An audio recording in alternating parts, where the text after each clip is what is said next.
got a lot of people on the east side actually doing their thing, bossing up, man. It's a beautiful thing, man. BNB done been good to me and my family, you know, so. JayP Films is the hottest camera girl. They say you change your BC sauce. They said at one point it tasted different from how it tastes now. Films, I told you I'm the hottest. Y'all see that right there. I come girl talk. I come rap. I don't do too much. JayP Films is the hottest camera girl. What's good, y'all? This your girl JayP Films, hottest camera girl. Stop playing. I told y'all once, I told y'all twice, and I tell y'all 3 times I'm the hottest camera girl, and I only keep the hottest people with me. So today, I got one of the hottest people in my city, straight from that 3. What's good? What's happening, man? Chilling. So, for the people who don't know you, who are you? My name is Brandon Castle. I was born on the east side. My family from the alley, like that's considered Rose Lawn, Ash Lawn. You know, I grew up in the trailer park, Matthews Drive. I probably moved from the trailer park when I was like 16. We moved to Dixie. Come on. Dixie Avenue, right off of Memory Lane and stuff like that. But pretty much an alley boy, you know, Rose Lawn, Ash Lawn. You know, that's where I pretty much hung at, chilled at. All my people from.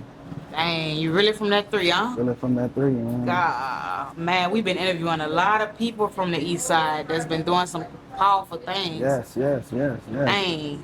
Got a lot of us, man. Shout out to the east side. Got a lot of us, man. My cousin, Fat Boy Philly, that's my cousin. You got Madison them. You got my sister, Southern Comfort.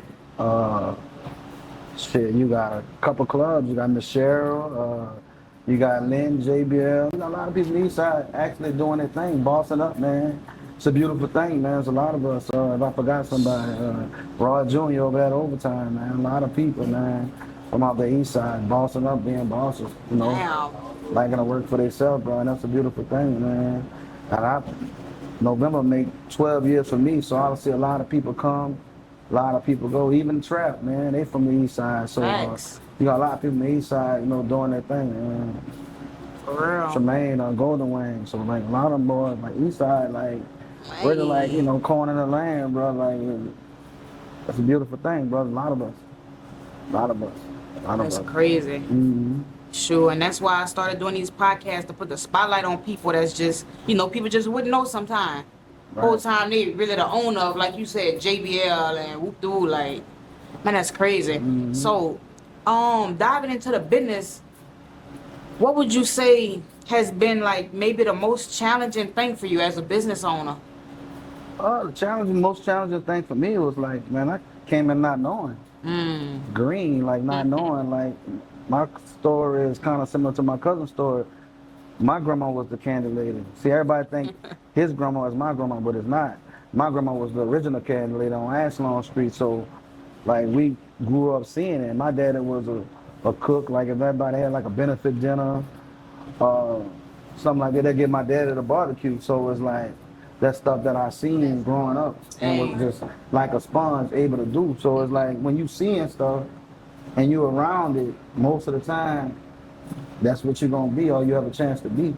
So, but like a lot of time, the challenging part is like us like not knowing. When I came into business, I was working a regular job and my wife was selling insurance and an opportunity came open and it was like, you got this building open. So I called my cousin Black, that's what the other beast stood for, 11 years ago. He not with us no more, but I owe a lot of this to him, you know what I'm saying? Because like, he believed in the dream, you know what I'm saying? So like, a lot of us don't have the opportunity to like have a whole bunch of like born into money and stuff like that. Right. So it's like, and then you got a lot of people that's not willing to give no information out. You know what I'm saying? So you almost gotta go through things and learn it for yourself. So, as you're running your business, as you're coming up or whatever, like, how did you manage like people that was negative to you, hating on you, like, you know, probably giving you criticism, not constructive, but criticism? Oh, man, I ain't gonna lie. I had one guy, and I ain't gonna speak his name. I told him I was going in business, and he was like, man, that'll never work.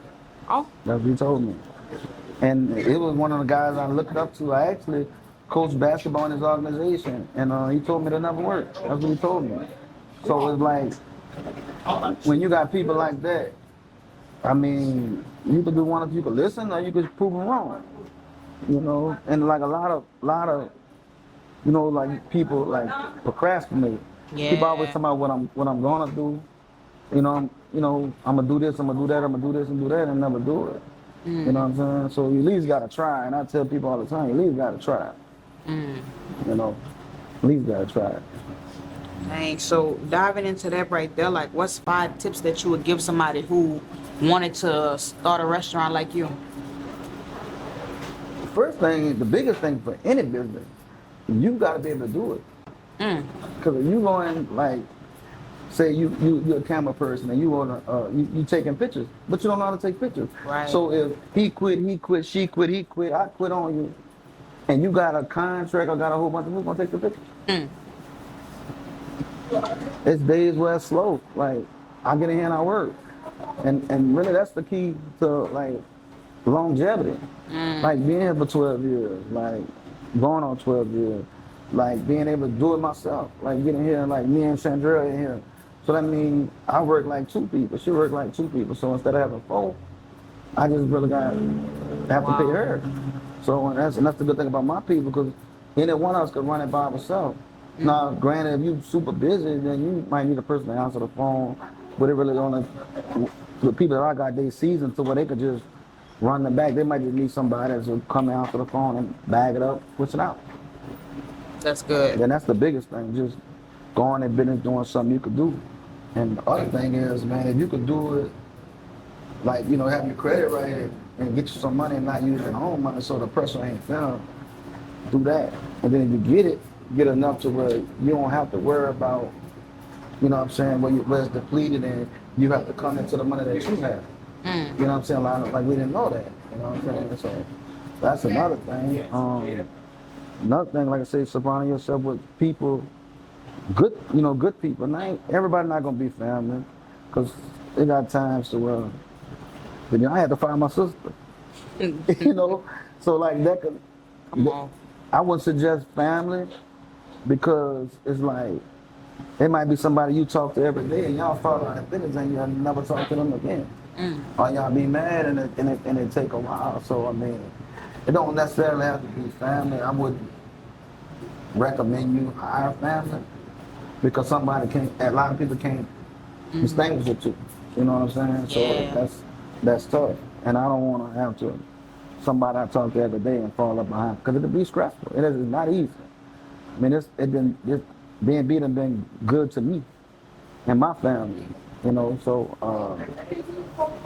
you know, I tell people, like, man, a lot of ups, a lot of downs, you know what I'm saying? But as long as the good outweigh the bad and you can pay the bills and the doors open, you got to change, you know? Come on. Yeah. Some good advice. Yeah. All right. So, how is it running a whole business? Plus, you dealing with the girls. I mean, you dealing with probably about 15 different energies from these, you know, these little girls.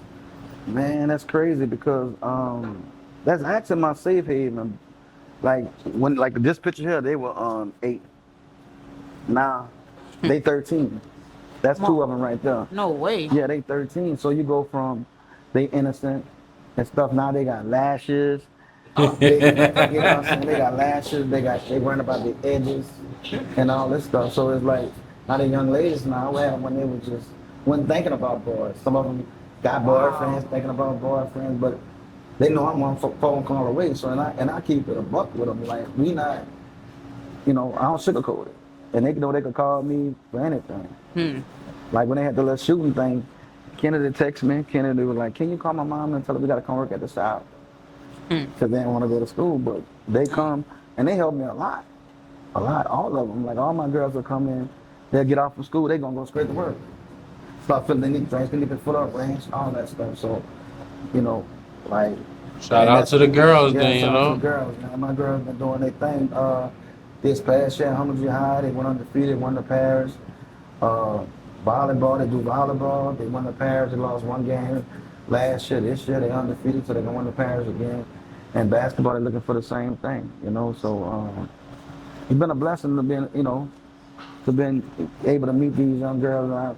I actually was coaching on the boys' side, and when Sterling got fired, and I didn't want to coach my daughter. I didn't want to coach her. So when Sterling got fired and they brought that guy Roddy in, they kind of went in another direction.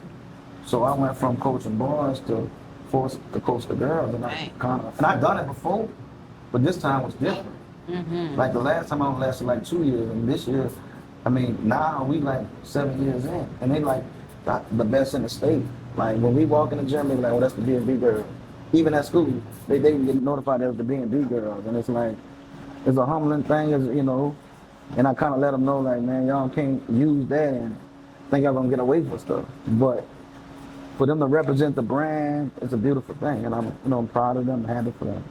So you kind of collab like your brands, like with the basketball and the wings. Like, why you did that and how? I've always been a coach. Before even this, I was a coach, and I always coach for somebody else, other organizations. So I've said if I was able to put myself in a position to sponsor and to build my own brand, then I'm gonna do it. Dang. So that's what I did. So we started out with actually these girls that you see on this post. All of them not with us now, but we started with this particular group of girls, and then from the 12 we still have like 8 of them. So that's a blessing. A lot of people don't get to stay together that long because you have parents have different agendas, girls have different agendas, but for the most part, most of them, you know, stay. Now I still have a relationship with all of them, and I tell people you do what's best for your kids, you know. So and no love lost. I still love all my girls. I have a relationship with all of them. They all come still support me, and if I'm around where they playing at, I'll go check them out. So would you say you're an active role model? Yeah, I say so, yeah. I mean, like me growing up, it didn't really have people doing what I'm doing. Right. Everybody was doing it out the house. Right. You ain't never had nobody that had their business where they can get off of school and say, I'm gonna go by BNB. I'm gonna see if VC needs some help. We ain't had nobody. We had Mr. Warren Betty, he had a cement company. My uncle had like a bricking company. A few other people. Like you have to shout out to James, rest in peace, James the cleaner. We had the cleaner man. So we really ain't have a lot of like, you know, black businesses us coming up. You know, so it was like, you know, like we don't see a lot of us doing it. Like have businesses and have things. You might have 1 or 2 lawyers, a couple of doctors, but now it's starting to be plentiful. It's just like these kids going to major schools now. Like, you know, you got the boys, the brothers playing for Florida State. You got the Tay playing for he in Tennessee now. Yeah, Titans. You know, yeah, Elijah playing for the Jets. You got Lacey playing for LSU. Bill Yard playing for LSU. So like, to run across all these kids and know a lot of these kids, I got a lot of kids that I done came a part of their life, like actually doing good. And as a coach, that's all you try to do, to just see them either just go to college, you know, or have the chance. I had a little girl, man, that's one of my best customers, Brianna Young. We call her Bree. She playing volleyball for Suno. Come on. She had changed her mind. And I seen her in the store. I said, Bree, you gotta go. A lot of people don't get that opportunity. Bree, I said, Bree, you gotta go. Right. So I spoke to her mama maybe like 3 weeks ago when I seen her in the store. I said, my girl changed her mind. She said, yeah. Said the coach called, said she called the coach.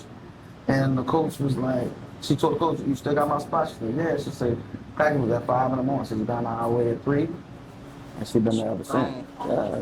Wow, changed her life. That should feel good. Yeah, it feel good to like I don't know if she listened to me or with other people she listened to, but just to have an opportunity to talk to her and try to, you know, get her to change her mind, you know. Yeah, get her in the right direction. Because like I say, a lot of people don't get that opportunity to go play college ball.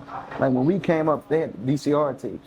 So a lot of coaches were lazy, so they didn't get to make highlight films. Like you go and pull out a phone. Really, the publicity, like. You could, boop, boop, boop. You have to get 2, 3 VCRs, hook them together to try to make a highlight tape, and then if you got, let's say you got 80 kids on the team, and say 20 of them good, if you ain't got nobody really pushing them, and then we ain't a little bit at home. So unless you was super good, like a lot of kids get to go to these camps and these 7-on-7. We ain't have all that. Right. We ain't have that. So now it's like I said it's a little easier for the kids nowadays than it was, back then. I heard you say the girls be helping out in the kitchen and stuff like that. Mm-hmm. You don't think y'all like fundraisers or anything like that? Yeah, we do. We always do fundraisers. We do can shakes. I cook. Like we do like barbecues. I mean, we do turkey necks. All kind of things. So whatever we got to do, and a lot of people like they well known, man. We went to the Juice Fest, and a lot of people out there donating to our girl. We just went to Dallas this past July. We finished 4th in the nation. We came up the game before the championship game, actually winning, but we fell short. But get back to it. They're gonna play junior high ball.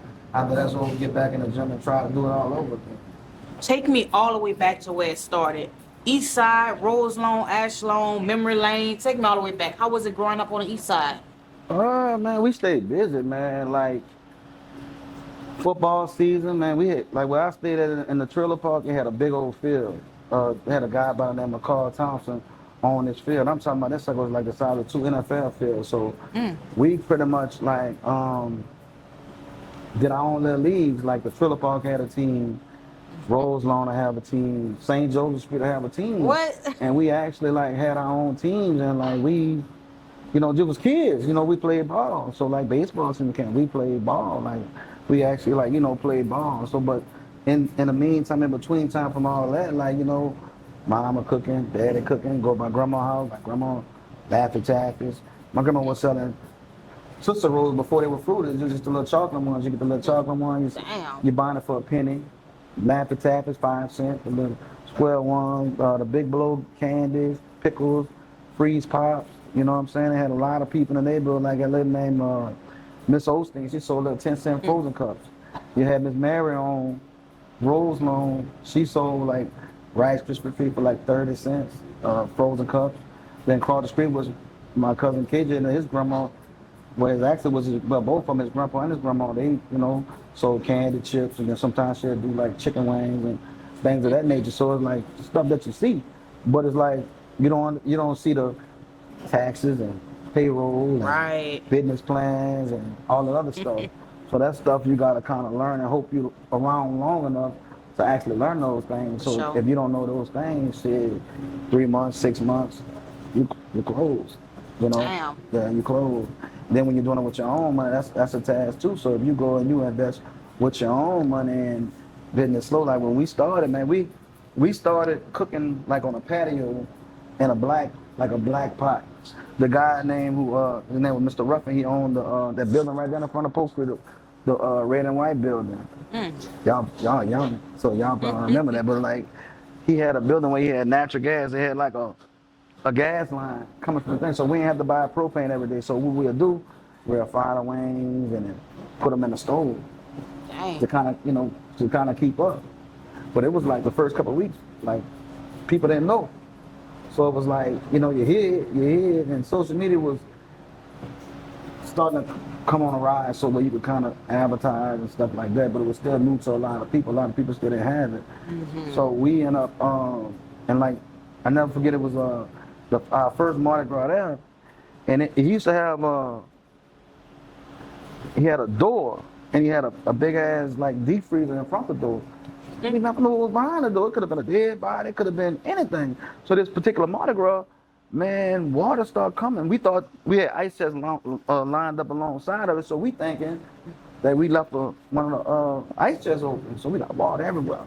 So we trying to clean the water up, trying to sell wings at the same time. The whole time, the sewage had the thing had backed up, and we didn't know. Damn. So we're like, oh man. So after Mardi Gras, it was the last parade. So we were like, man. Damn. And the guy, he didn't really have the funds to actually fix it, and we really didn't either. We just was trying to catch up our money from actually getting open and stuff like that. So another guy, Mr. Kirby, he was owning this place at the time. He had a lady, I think her name was Big Mom or some deli was here. And he came walking down that street. And we was in there sitting there looking crazy because now people know who we are. But we ain't really got no else. We can't serve Wayne with the sewage messed up.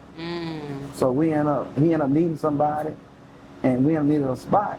So we go from cooking on a patio to coming here with everything laid out. To be honest with you, most of this stuff, the stuff that he put in, so it was already laid out. Come on. So we just had to come in here and just hit the light switch. Now our rent went up from 600 to 1,000, but to have commercial fryers, have tables and chairs, and people come sit down, watch the game, and do whatever. That was a big step up, and that was like 3-4 months.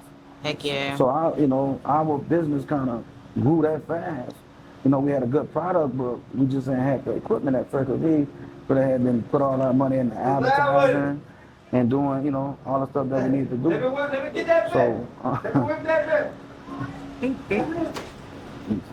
And it be like that too. Like in business, man, y'all be going through so much that people don't even see or know about. Don't see, they don't know. They think when the cash register is open that you're making money. That's all they know. Yeah, because you might make 1,000 a day and might go to the store and spend 650 of that. So really all you made is 350. Wow. So it's like you gotta spend more and more, more and more to actually see some money, because you gotta pay your rent, you gotta pay your tax, you gotta pay your water bill, your light bill, your employees. You know what I'm saying? You still gotta re-up. Yeah. Before you can do anything. So it ain't just you making money. People think you got a business that you're making money. A lot of time it ain't like that.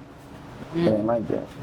So it's just finding that balance, like with your with your hours, your employees, and trying to be fair to them as far as giving them the right pay. Because if you got people that work for you and you ain't compensating, either they're gonna do one or three things. They either gonna quit. You know what I'm saying? They're gonna steal from you, or they're gonna give you a half-done ass job, and then people complaining, and now it's like, right, what you gonna do? But I'm not gonna lie, I've been blessed, man. Like Chandrell, she been here since I opened up the door over there. So we're going on 12 years together. Michael, he been with me probably like 9 years. Sunshine probably like 7 years. CJ probably like the same. So all my people been with me probably 7-8 years or better. You know what I'm saying? Because we got that family-oriented, relationship. So it's hard at times. So they keep me grounded. Yeah. Like when I'm slipping, they ain't got no problem with telling me, and vice versa. So we might bump heads for a couple of days, maybe a couple of weeks, but we family, and that's what I've been blessed with. So like, I coach basketball, do travel. So like, if we have a tournament, a lot of people don't have that opportunity like to go and have people they know got their back. I know they got my back, and they gonna love it like me.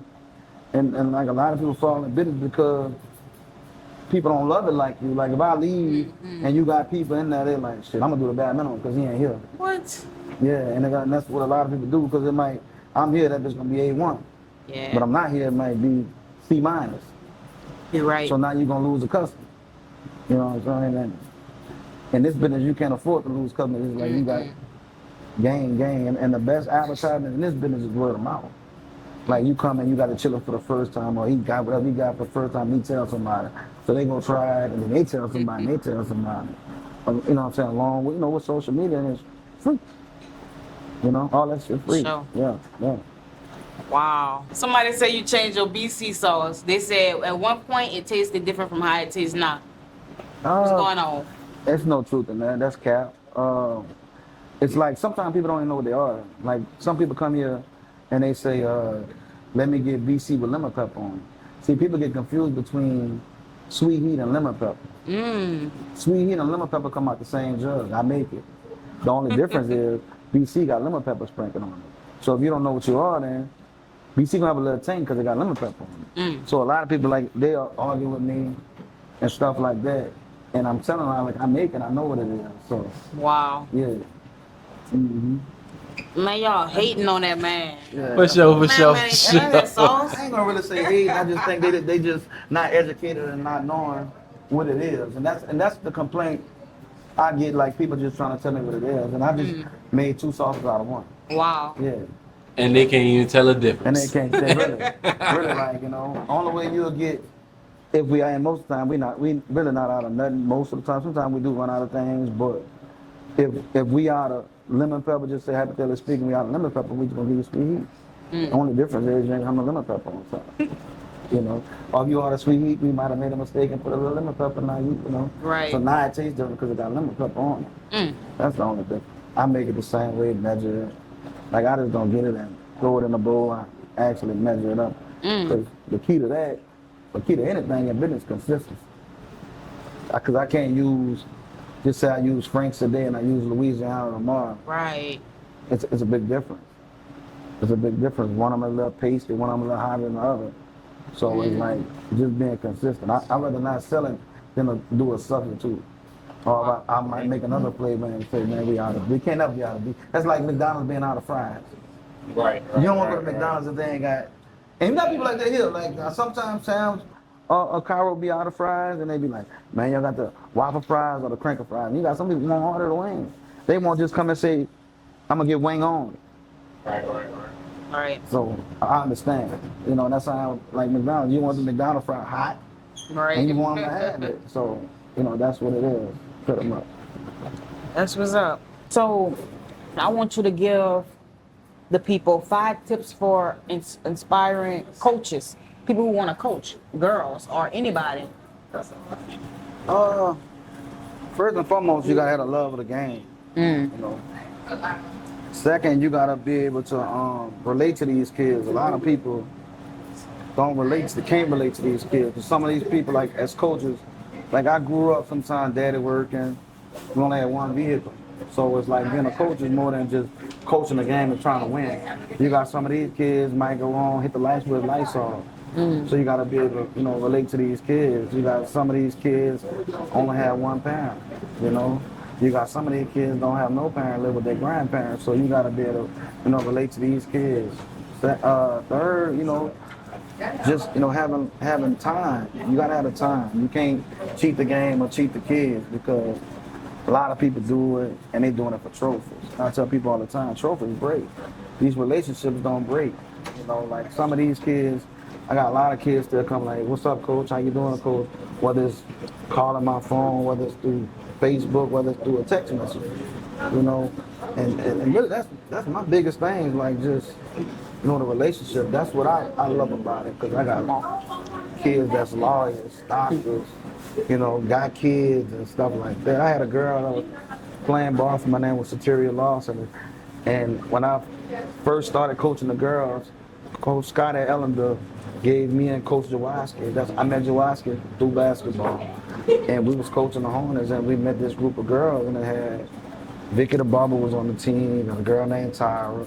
We had kids from all over that came, and it was kind of different because all of them were from this area. And the first year, man, she was like a bully. She was probably one of the best defensive players in Louisiana. The next year, she was like 3 steps too slow. And I'm like, man, something ain't right. We used to call her my mom. I said, man, something ain't right with my mom. The whole time my mom was pregnant. My mom played the whole season, pregnant, didn't complain the whole season. And if I asked her to do something, she did it. Like my mom was like the gangster, the bully on the team. Now, here we are, like 15, 16 years, we still have a relationship. Sometimes she do my hair. And she got a little girl that's playing now. And look just like her. Wow. So it's like, we have that relationship and that bond. And like I said, that relationship is something you can't break. So you have some people get mad over the game of basketball, and you never know who your kid might need, And you got a lot of good people in this world. And I dig and I get that people want what's best for their kids, but at the end of the day, you got to teach them to be good people. Yeah. A good teammate. Sure. And then that's what we kind of, me and shout out to Coach Cortez Tapley. That's actually our coach at Houma Junior High, and he coached the girls, and I assist him. I kind of step back and handed the torch to him, and a lot of people don't do that.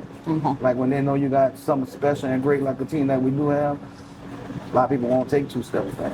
But I see he next up, he next up, and he probably like the best coach 30 and under. I would say in the state. I'm gonna say in the state. And he showed it. He work his job, he work at the parish, he get off, girls need a ride, girls need, he motivating someone to be down on themselves, and that's what he do. And I'm just glad he, God brought in my life like 7, 8 years ago. And he been on my side ever since. He got people try to recruit him to leave, but he loyal. And that's everything to me. And I'll tell you a funny story. He was cool with the people that on what that restaurant name? They used to do ribs at first. Honest Aid. So somebody, you know, people just put stuff on Facebook. Who you think better, BNB or Honest Aid? So he was saying Honest Aid. Now he married to my cousin. Kelsey is my cousin.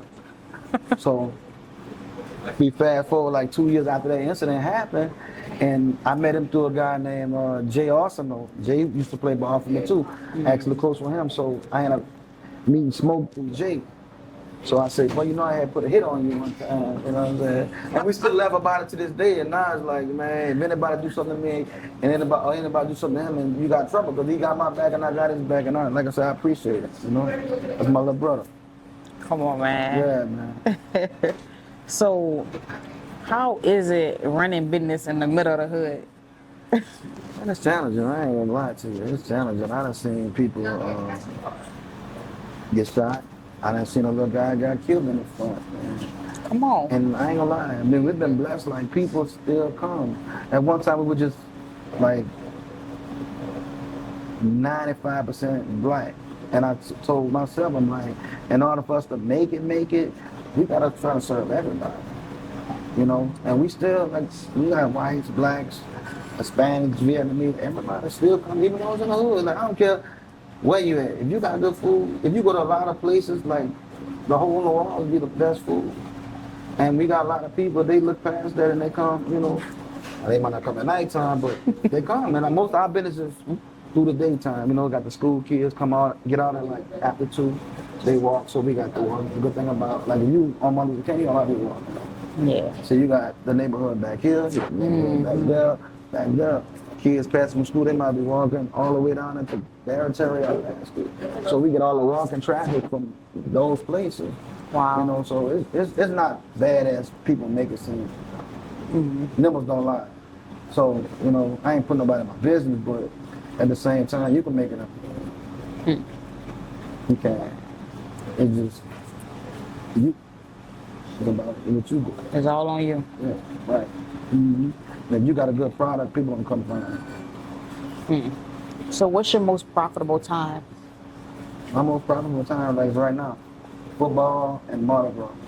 Like when as long as LSU winning, the Saints winning, people spending, you know. And then like for Mardi Gras, of course, like the streets are full and people gonna win, you know. But Mardi Gras probably the most profitable time, but the most consistent time is football season. So and when school is in. So from August to February, we roll. Summertime is our slowest time. You know, because a lot of people conservative, kids out of school, so they probably feed them sandwiches. So if they was eating out 3 times a week, they might only be eating out once. Some of them only once. So that's pretty much that. Wow. So, wrapping up this interview, what's one thing you would say to people that's watching right now and supporting you? Man, for the people that's watching us, you know, that support me, man, I appreciate them, because without them, there's no me.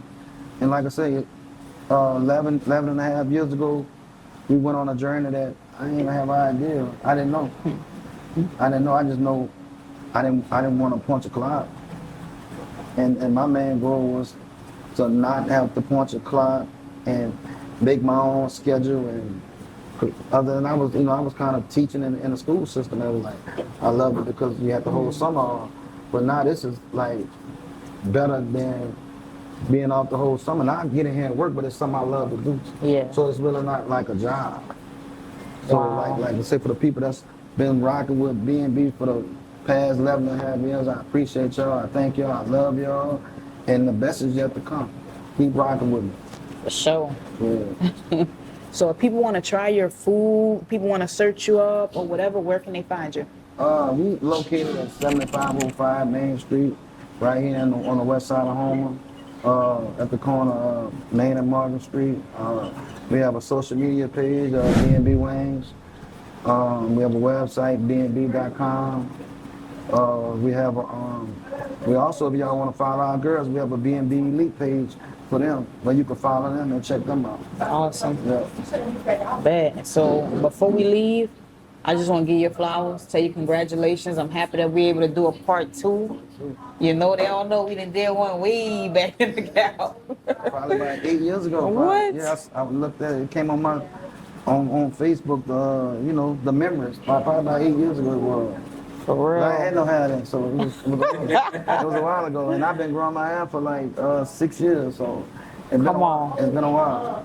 That's crazy. And shoot, thank you for that opportunity, because that was me back then trying to do, you know, what I'm doing now. Like, Right, yeah. Hey, man, I give you your flowers too, man. You doing a good job, man. And what I love the most about you is the girls, though. You know what I'm saying? That motivation back, you know, to, like you said, some people that probably ain't got both of their parents, some kids that ain't got no parents. Right. You know what I'm saying? You playing like that father figure role and, you know, like, you know, mentor. You feel me? Like All that. business owner, like you. Yeah. Yeah. Hopefully I can motivate somebody along the way, man. You know, like Well, you most definitely growing up, motivate you know, somebody. you had people selling drugs and we was looking at them because they had money and cars.